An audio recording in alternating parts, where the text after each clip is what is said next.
Ao olharmos para o mundo à nossa volta, ao olharmos para as relações humanas, ao olharmos para o olhar, você percebe que estamos sempre nos referindo a um olhar sobre algo?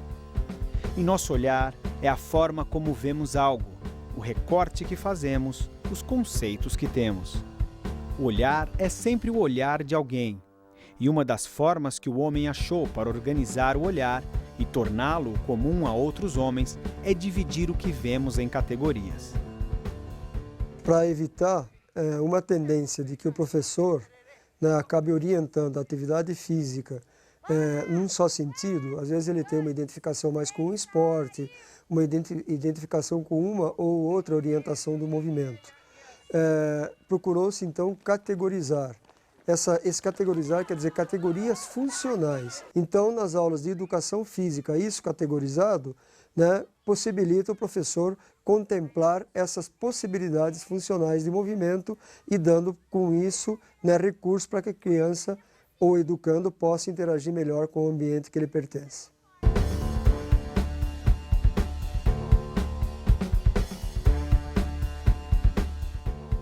Na ampla variedade de expressão motora do ser humano, pode-se observar movimentos locomotores, não locomotores e de manipulação.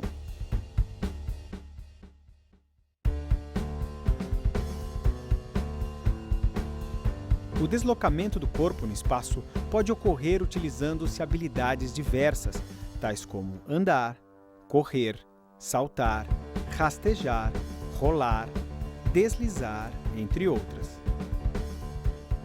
Um exemplo bastante interessante que nós temos, né, e desenvolvido nas aulas de educação física, e as crianças acabam incorporando como cultura e brincando, aonde tem possibilidade, é o jogo Mãe da Rua, onde uma criança fica num espaço limitado, que pode ser a própria rua, né, no meio daquele espaço, e uma criança tem que passar pelo meio da rua, saindo de um local na calçada e atingir a calçada oposta. Esse é um exemplo claro de locomoção. Sair de um ponto no espaço, usar com isso a corrida, normalmente a corrida, ou caminhar, segundo as regras que se estabeleça, e atingir o outro lugar no espaço. Esse jogo Mãe da Rua, nós temos apresentado com variedade com as crianças. Fazer isso quadrupediando, né, quadrupedia ventral, que a gente chama de barriga para baixo, quadrupedia dorsal, e trabalhando com isso as possibilidades existentes de movimento de locomoção, né, tanto em pé, correndo só para frente, caminhando para trás, caminhando do lado, quadrupediando, dependendo do espaço, até usando um pouco do rastejar. Não no nosso asfalto, mas um espaço que permite deslizar, a criança pode vivenciar essa situação de locomoção, ou seja, sair de um lugar, atingir o outro lugar, passando pelo meio da rua.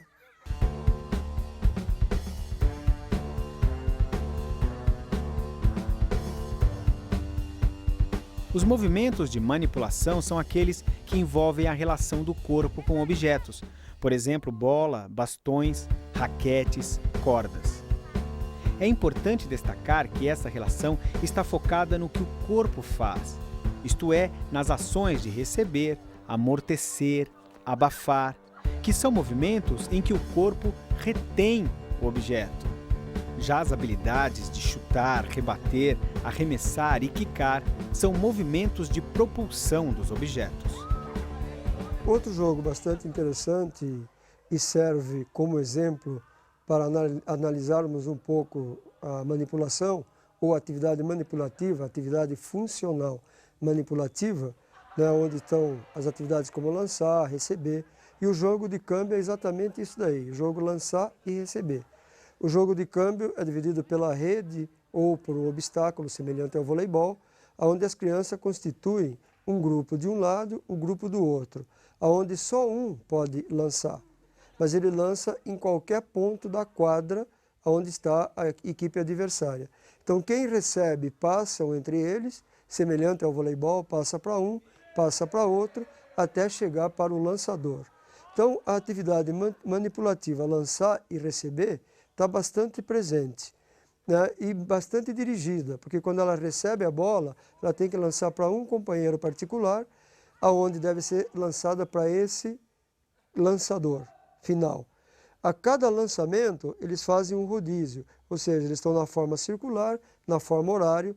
Então, enquanto a bola se mantém em jogo, todas as crianças vão rodando para poder executar essa manipulação de lançar e receber.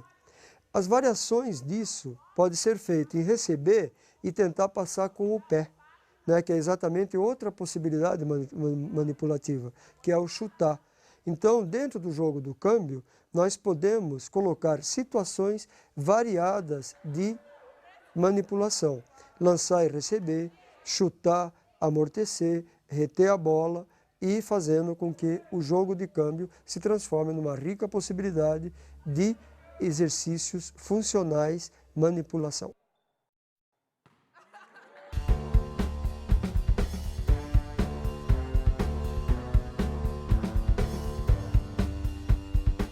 Os movimentos não locomotores são aqueles em que o corpo mantém um ponto de apoio no espaço.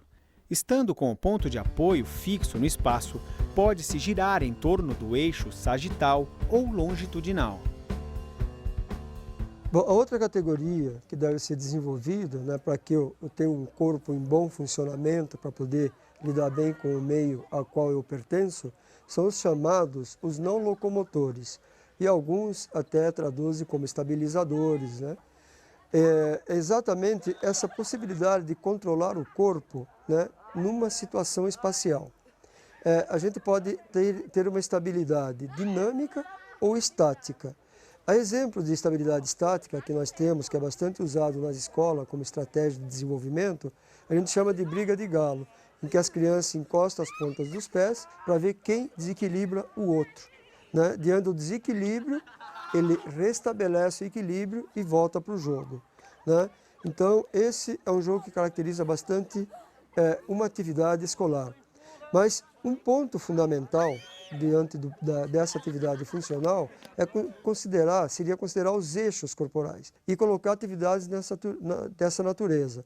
Se tem a possibilidade da barra, girar na barra, às vezes, se constitui em uma atividade bastante interessante enquanto estabilidade, né? Giro da bailarina, por exemplo, quando ela faz o giro, o pivô do basquete, que ele gira num pé apoiado, né? Mesmo usando instrumentos, ou usando os aparelhos, né? No caso desse ciclista, que tem uma arte incrível de poder se equilibrar e girar na roda da bicicleta. Então, todos esses são exemplos de atividades que podem constituir o conteúdo escolar e que deve ser desenvolvida na criança enquanto potencial funcional para ela se relacionar melhor com o meio. Então, o caráter do fogo nela também se adivinha. Mesmo gosto dos extremos de natureza faminta. Gosto de chegar ao fim do que dele se aproxima. Gosto de chegar-se ao fim de atingir a própria cinza. Porém, a imagem do fogo é num ponto desmentida, que o fogo não é capaz, como ela é nas seguirias, de arrancar-se de si mesmo numa primeira faísca, nessa que, quando ela quer, vem e acende a fibra, que somente ela é capaz de acender-se estando fria, de incendiar-se com nada, de incendiar-se sozinha.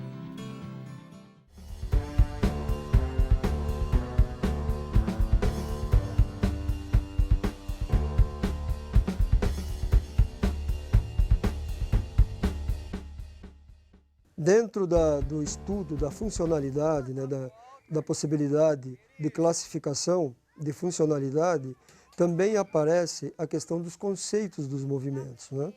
E são 5 conceitos básicos, tendo como vista organizar a atividade desenvolvida pelo professor, focalizando o aluno no desenvolvimento do seu potencial para lidar com as demandas do meio ambiente. Nessa dimensão tem-se o esforço, o espaço, o tempo, fluência e relacionamento com objetos e pessoas. Nós temos o esforço, onde aparece uma característica de movimento relaxado e aparece o movimento controlado. Uma prática que a gente desenvolve bastante na escola é transportar 5 colegas, transportar um colega retesado, ou seja, ele é colocado no chão, procura ficar com o corpo bem retesado, os outros o levantam e o transportam de um lugar a outro no espaço. Essa atividade é para mostrar que ele exerce uma tensão. e esses companheiros encontram uma certa facilidade. Depois, ao pedirmos para que esse colega se relaxe, eles vão encontrar uma outra forma de utilização de possibilidade de transporte. Ou seja, o corpo relaxado parece estar mais pesado do que o corpo retesado. Ao mesmo tempo, quem está retesando e relaxando o corpo vai percebendo um contínuo entre essa possibilidade de tensão muscular. Outro conceito de movimento é o espaço. E como categorização funcional do espaço, nós temos direções, nós temos níveis. Exemplos de atividade nesse sentido está na relação de ocupação do próprio local de atividades. Se tiver marcado uma quadra de voleibol, pedir para os educandos, as crianças, andarem nesse espaço de voleibol. E quanto ao uso do corpo, andar nas pontas dos pés para se encontrar numa situação bem elevada, andar de cócoras para se encontrar numa situação média. Essas variações numa quadra de voleibol, depois pedir essas variações no círculo central do futsal ou do basquete, onde as dimensões estão reduzidas e elas vão ter que estabelecer o domínio dessa dimensão espacial, empregando o corpo das diferentes maneiras. E a outra condição, que são os níveis apresentados, né, nós podemos colocar nesse espaço delimitado, banco sueco em cima do plinto, em que ele tem que subir pelo plinto, descer pelo outro lado, onde esse banco, com o plinto, a gente coloca em forma de escada, possibilitando com isso ele viver todas as alterações espaciais e com isso adquirir funcionalidade no seu movimento para poder enfrentar essas demandas. Quando nós falamos em tempo, normalmente a gente pensa no relógio, né? Quantos segundos compõem um minuto. E talvez partir dessa estrutura mais concreta, nós elaboramos desafios para que a criança possa intuir o tempo internamente e fazer desse tempo uma coisa funcional. Por exemplo, a quadra de voleibol. Colocar de linha de fundo a linha de fundo e propor para a criança percorrer esse espaço em 9 segundos, por exemplo. Ela vai intuir e vai ficar jogando 9 segundos para chegar. Se chegou antes, espera o comando. Né? Se chegou depois, significa que ela precisa se ajustar temporalmente, andar mais rápido. Muito bem. Repetimos esses 9 segundos durante alguns minutos, depois reduzimos para 6 segundos. Ela vai perceber que para percorrer esse tempo requer mais velocidade. E com isso, jogar com os diferentes tempos, né? Fazendo com que a criança possa intuir o tempo do relógio num tempo interno e às vezes contatar. Até um desafio que nós colocamos, depois de brincar desses 9 segundos ou 15 segundos para percorrer a quadra de voleibol, é de que ela fique parada no lugar e se mexa, se movimente, somente depois de 15 segundos.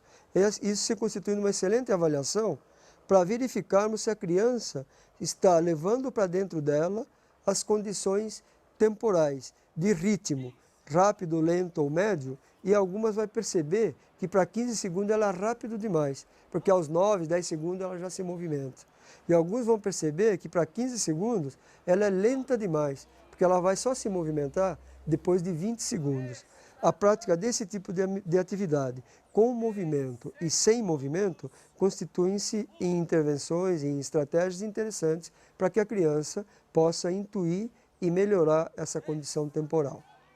Outra possibilidade de movimento está relacionada à compreensão da fluência. Então nós temos a fluência dirigida e a fluência livre.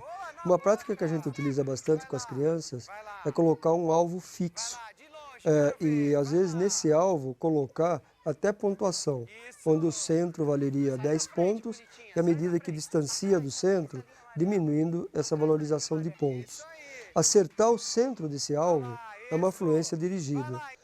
Por outro lado, né, um jogo bastante presente na nossa cultura e que nós utilizamos como forma de prática escolar está o bete ou o jogo de taco, onde tem um lançador e nem sempre esse lançamento é preciso no mesmo alvo, né, ou seja, derrubar a casinha.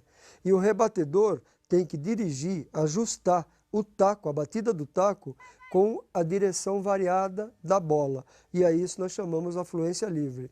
Porque ora ele tem que dirigir para um ponto baixo, ora para um ponto médio, ora para um ponto alto, e significando que existe uma liberdade ajustada ao meio ambiente.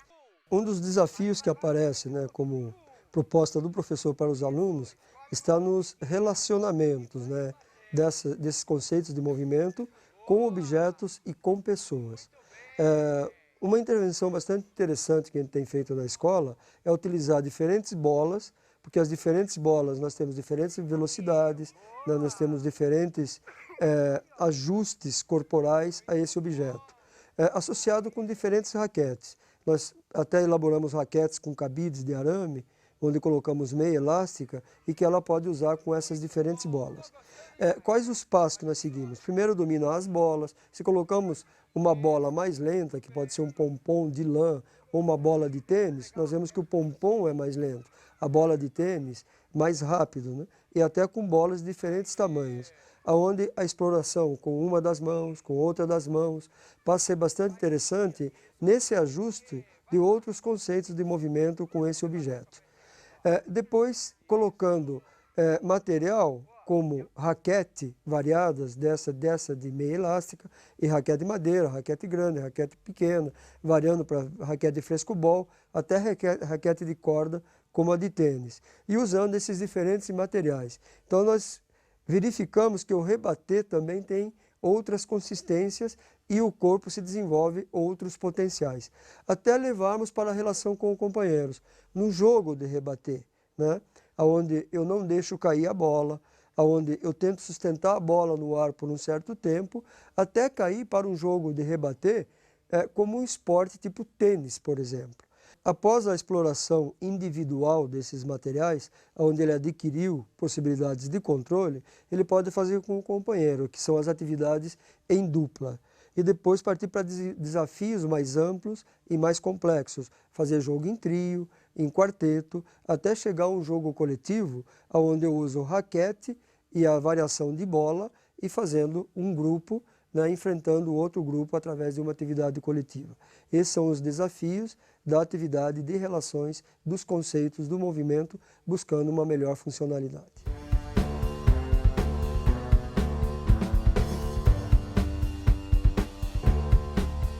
É muito importante, né, tanto em atividades estáticas como dinâmicas, desenvolvermos esse potencial de perceber o corpo e as suas relações. Tem atividades que mostram isso claramente, as crianças se ajustando nessas possibilidades. Tomemos como exemplo o skate, né, onde é uma atividade que está presente na rua, mas que está presente também nas aulas de educação física. Ao notarmos uma criança, né, nos passos iniciais, ela é obrigada a ajustar os segmentos corporais para poder se equilibrar primeiro em cima do skate. Então a gente vê o braço indo para um lado, outro braço indo para outro, e o pé vai para cima do skate, volta para o chão. O que ela está fazendo? Jogando com os segmentos corporais. O conhecimento da própria acepção, que é considerado o sexto sentido da educação física, pode tornar uma dimensão maior essa possibilidade e fazer com que a criança se perceba nesses equilíbrios, até evoluir equilibrando-se em cima do skate, até o skate deslizando e ele se percebendo nesse equilíbrio. Outra atividade para desenvolver essas sensações corporais e exercer controle está em diminuir a base, né? Nós podemos fazer isso através de um banco sueco, quando nós viramos, que tem uma trave de equilíbrio. Ou mesmo a trave de equilíbrio que a gente observa na ginástica artística, na ginástica olímpica, né? Nós observamos que a diminuição do equilíbrio, nós temos que empregar muito bem essas relações corporais para poder exercer o equilíbrio. E isso vai potencializando esse controle mais interno do corpo.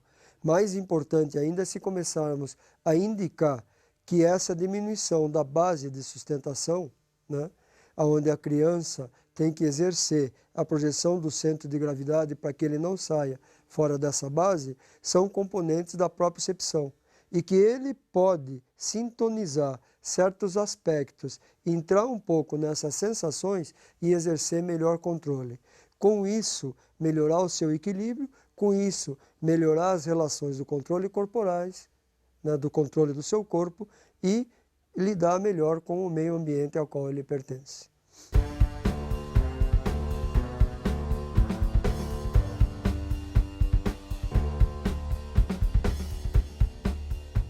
Tema importante, né, na educação física é aquele que diz respeito à aprendizagem de movimentos. A aquisição motora é, em essência, a construção de uma ação. Neste processo, usamos de movimento, mas isso não significa que repetimos o mesmo movimento seguidas vezes. O psicólogo britânico Frederick Bartlett já dizia em 1932 que nós não repetimos o mesmo movimento duas vezes. A cada execução, variamos a velocidade, o tempo de execução, os grupos musculares envolvidos e seus graus de ativação. Neste sentido, nós contextualizamos os movimentos, isto é, nossa execução motora é própria a cada situação. Dessa forma, é importante pensar que na prática de atividades motoras, o que está em curso não é um processo de aprendizagem pela repetição de movimentos, mas sim um processo de solução de problemas. Como dizia o neurofisiologista russo Nikolai Bernstein, o processo da prática em direção à realização de novos atos motores consiste no sucesso gradual da busca por soluções motoras ótimas para os problemas apropriados. Por isso, a prática, quando empreendida apropriadamente, não consiste em repetir os meios de solução de um problema motor, hora após hora, mas no processo de solucionar este problema seguidamente. Esse processo de solução de problemas pode ser visto de uma forma didática a partir de 3 fases. Há uma teoria que pode nos ajudar a entender o processo pelo qual o aprendiz passa ao aprender uma habilidade nova. Então, é o que nós temos chamado de fases da aprendizagem. Então, todo aprendiz, ao aprender uma habilidade nova, vai passar por algumas fases. Essas fases têm características específicas e, em função dessas características, a gente pode indicar a ação do professor, indicar alguns elementos que o professor deve considerar na sua ação, desde o planejamento até a organização desse ambiente de aprendizagem. A primeira fase é a fase cognitiva, inicial ou cognitiva.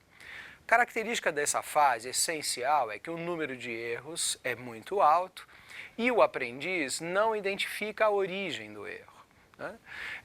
Diante disso, o que o professor pode fazer? Então, a primeira indicação é o professor deixar esse aprendiz explorar as possibilidades de solução desse movimento. Veja que nós, em educação física, a gente sempre trabalha numa perspectiva de solução de problemas. Por que a perspectiva da solução de problemas? É porque a ideia é dotar, né, auxiliar a construção de esquemas motores por parte desse aprendiz, mas de maneira que ele possa, com autonomia, criar uma base motora rica, né, e flexível para poder enfrentar novos problemas.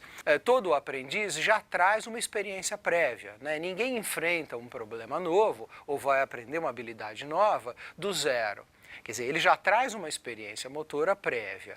É importante, então, que o professor considere essa experiência motora prévia e deixe esse aluno solucionar esse problema, explorando as possibilidades de solução. Entretanto, nessa exploração, uma das ações do professor é auxiliar o aprendiz a construir o plano motor, ou seja, construir a ideia do movimento, identificar qual é a meta e qual é o problema.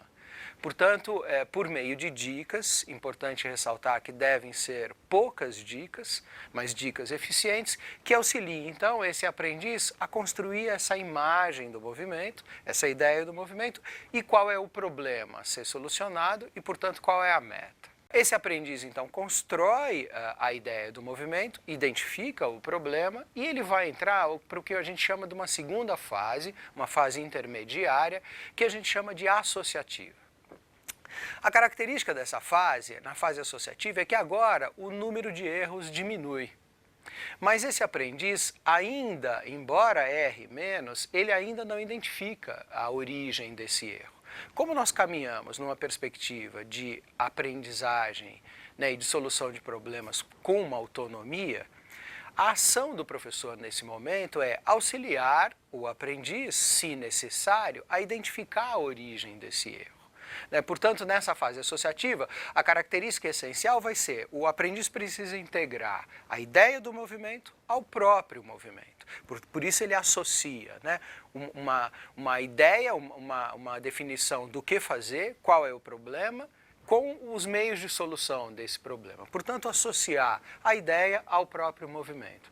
Então, nesse sentido, o professor deve observar e avaliar e perceber se esse aprendiz está identificando a origem dos seus erros. Os erros são frequentes, eles, embora tenham diminuído, mas ainda estão presentes. Esse aprendiz, então, vai praticar, ele vai cada vez mais associar a ideia ao movimento, portanto, ele começa a adquirir uma certa consistência nesse fazer, nesse movimento.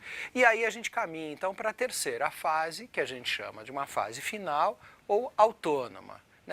Nessa fase autônoma, a grande característica dessa fase é que agora, então, o número de erros diminuiu sensivelmente e o aprendiz agora é capaz de identificar a origem do erro. Então, veja que nessa fase ele vai adquirindo, então, uma consistência no movimento, ou seja, os movimentos, a variabilidade dos movimentos começa a diminuir, e ele pode agora, então, ao identificar a origem desse erro, poder praticar e continuar aprendendo no sentido de uma redução dessa demanda atencional que ele precisa ter, prestando atenção no movimento. Quer dizer, então, esse movimento, ele já pode perceber outras coisas do ambiente e não focar toda a atenção nesse movimento.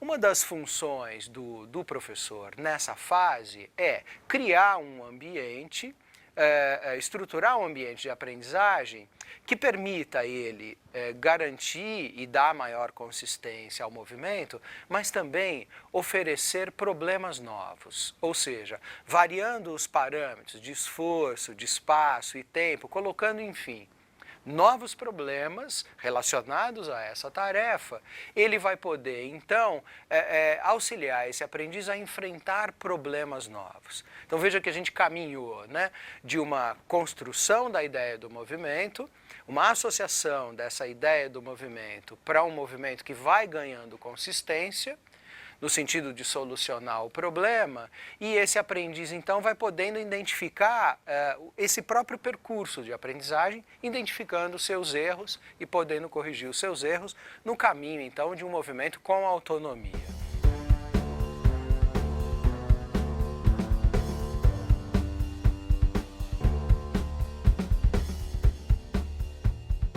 Vamos pensar no nosso exemplo, aprender a andar de perna de pau. Veja que o nosso aprendiz inicial, ele tenta subir na perna de pau, mas ele não consegue subir. Então, a ação do professor é auxiliar esse aprendiz a identificar qual é o problema e qual é a meta. Esse aluno, então, tenta subir na perna de pau, mas não consegue subir. Uma das dicas que o professor pode dar para deixar essa meta clara e o problema claro é, olha, encosta na parede para poder ter o apoio da parede e poder subir na perna de pau. Então, aí ele vai percebendo como segurar a perna de pau, qual a posição dos pés, ou seja, então ele começa a construir esse plano motor, Nessa fase associativa, ele já está em cima da perna de pau, a próxima fase ele já está em cima da perna de pau e dá os primeiros passos. Então, nesse momento, é preciso que ele pratique, que ele associe a ideia ao movimento, praticando esse andar. A ação do professor, como a gente tinha dito, é auxiliar o aprendiz a identificar a origem do erro, porque os erros ainda vão permanecer. Então, que ele, no caso da perna de pau, que ele fique em movimento, que ele não fique parado, porque é um equilíbrio dinâmico. Então, ele vai praticar identificando a origem desse erro e os erros vão diminuindo. Até ao final, vejam os nossos aprendizes na fase autônoma. Eles já sabem andar de perna de pau, eles têm um movimento que ganha uma consistência, eles não precisam mais prestar atenção no movimento de andar na perna de pau e eles já podem olhar as coisas que estão ao redor. Uma ação do professor é criar novos desafios. No caso da perna de pau, poderia ser exemplificado com agora vamos fazer uma briga de galo. Então, 2 alunos que andam de perna de pau de maneira consistente, mas agora eles vão ter que adquirir uma constância do movimento, que é o que a gente chama de há um movimento consistente, mas que precisa ser modificado para se adaptar a um problema novo. E é o caso do nosso exemplo da perna de pau. Ele vai andar de perna de pau, mas vai tentar, né, nesse joguinho da briga de galo, derrubar o companheiro ou com a cabeça, ou andando mais rápido, indo por trás desse companheiro, ou empurrando com os ombros, enfim. Agora ele usa o meio, o movimento, para solucionar novos problemas. Uma vez que esse movimento, então, já adquiriu uma consistência, ele já identifica a origem do erro e pode, de forma autônoma, corrigir os seus movimentos. Esse é um processo de aprendizagem de habilidades novas. Então é importante que o professor possa entender o que está acontecendo com o aprendiz e quais são as indicações de uma possível ação do professor decorrentes dessa característica das 3 fases da aprendizagem: cognitiva, associativa e autônoma. Concluindo, a aprendizagem não se dá pela repetição pura e simples de movimentos. Essas fases constituem um ciclo que se repete ao longo do tempo. Quando a criança se lança a novos desafios na fase autônoma, pode descobrir novos objetivos ou ativamente estabelecer novas metas, desencadeando um novo processo de solução de problemas em direção à construção de novas ações.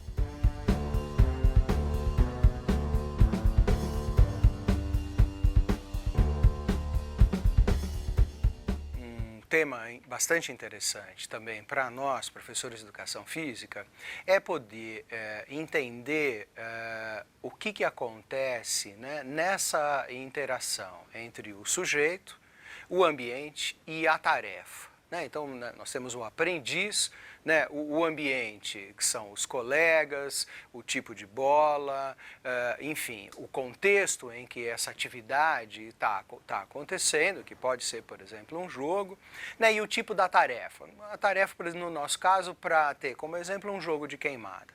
Veja que esse aprendiz, ao interagir com esse ambiente, né, e com esse tipo de tarefa, ele tem uma série de demandas, né, de demandas atencionais. Esse aprendiz, ele vai interagir com esse ambiente a partir de uma experiência prévia. Ele já traz uma experiência motora para poder interagir nessa situação de jogo. Um dos grandes aspectos e elementos nesse processo é auxiliar, então, esse aprendiz a selecionar nessa complexidade do ambiente e do que deve ser feito, né, da tarefa, a construir um filtro perceptivo sobre a atenção. Quer dizer, uma das características do aprendiz, né, do aprendiz iniciante, é prestar atenção em tudo. Ele, portanto, no jogo de queimada, ele presta atenção na bola, no companheiro, no colega, no adversário, mas ele presta atenção de uma maneira difusa. Então veja que esse aprendiz, ao interagir então, com uma atividade de jogo, ele vai processar as informações do ambiente, né, as informações visuais, auditivas, enfim, uma série de informações que o ambiente traz, mas então um primeiro elemento é esse mecanismo perceptivo. Quer dizer, então, poder interpretar os estímulos do ambiente e selecionar dessa demanda perceptiva bastante alta e difusa o que é mais significativo. Veja, no caso do nosso jogo, né, de queimada, uma dica de construção desse filtro perceptivo é o aluno prestar atenção na bola. A bola é um aspecto relevante nessa situação do jogo, porque na queimada é com a bola que o defensor tem que se preocupar, né? Então veja, nesse processamento de informação, esse mecanismo, né, de percepção pode ser trabalhado. O professor pode regular essa complexidade perceptiva. auxiliando então a construção de um filtro perceptivo e, a partir do momento que as experiências e as aprendizagens vão ocorrendo, aumentar essa complexidade perceptiva. Veja, no caso do jogo de queimada, uma forma de aumentar a complexidade perceptiva é aumentar o número de estímulos que são relevantes para aquele jogo. Uma das coisas que os professores fazem, e é muito interessante como uma indicação, é, por exemplo, aumentar o número de bolas. Em vez de uma bola que está sendo jogada para queimar, ele pôr 2, 3, 4 bolas. Com isso, ele torna essa demanda perceptiva mais complexa. Outra coisa é mexer com as relações do espaço.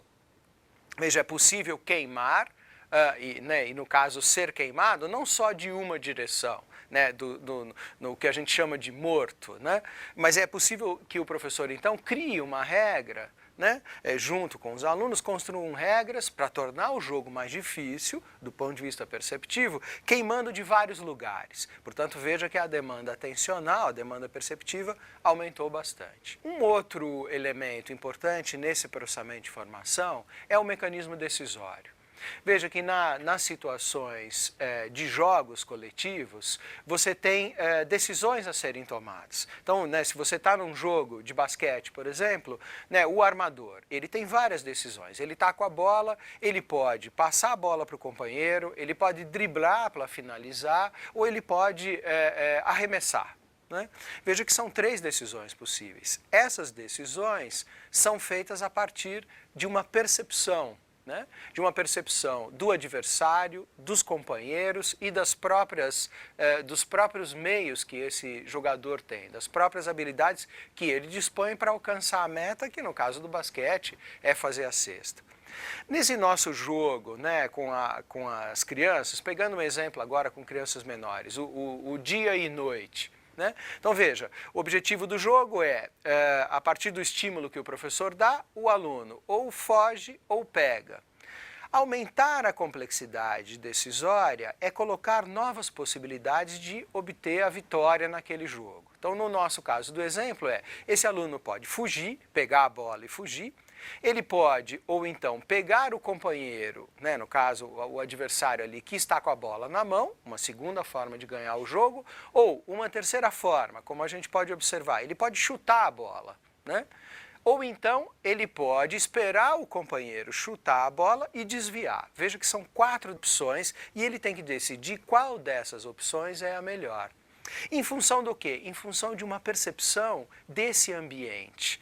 Ele faz essa avaliação em função das competências que ele tem, da velocidade que ele tem para ir pegar essa bola ou fugir, e das competências que o adversário tem, nesse caso o companheiro tem. Então veja que há uma complexidade perceptiva e uma complexidade decisória. O jogo fica mais difícil quanto maior as possibilidades de solução desse problema. Portanto, maior o número de possibilidades e que ele vai ter que decidir entre esse número de possibilidades. Portanto, no nosso caso do jogo do dia e noite, aumentar as possibilidades de decisão é aumentar essa complexidade decisória. Então, o professor pode transitar, né, na estruturação do ambiente, aumentando ou diminuindo ou a complexidade perceptiva, através do aumento e diminuição do número de estímulos, ou a complexidade decisória, aumentando o número de possibilidades de se ganhar o jogo. E, finalmente, o que a gente chama de um mecanismo efetor. Esse mecanismo efetor, ele diz respeito à dificuldade do movimento. Uma das possibilidades do professor regular essa complexidade efetora, essa dificuldade, essa complexidade, é propor, então, movimentos mais difíceis. Veja, saltar com um pé só exige mais força e mais coordenação do que correr com os 2 pés. Eu posso fugir ou pegar dando estrela, mas eu posso fugir ou pegar fazendo um rodante, que é um elemento, uma habilidade mais difícil que a estrela, né? Ou saltar com os 2 pés, ou seja, há uma possibilidade do professor mexer na complexidade efetora, ou seja, na dificuldade dos movimentos, colocando movimentos mais fáceis ou mais difíceis.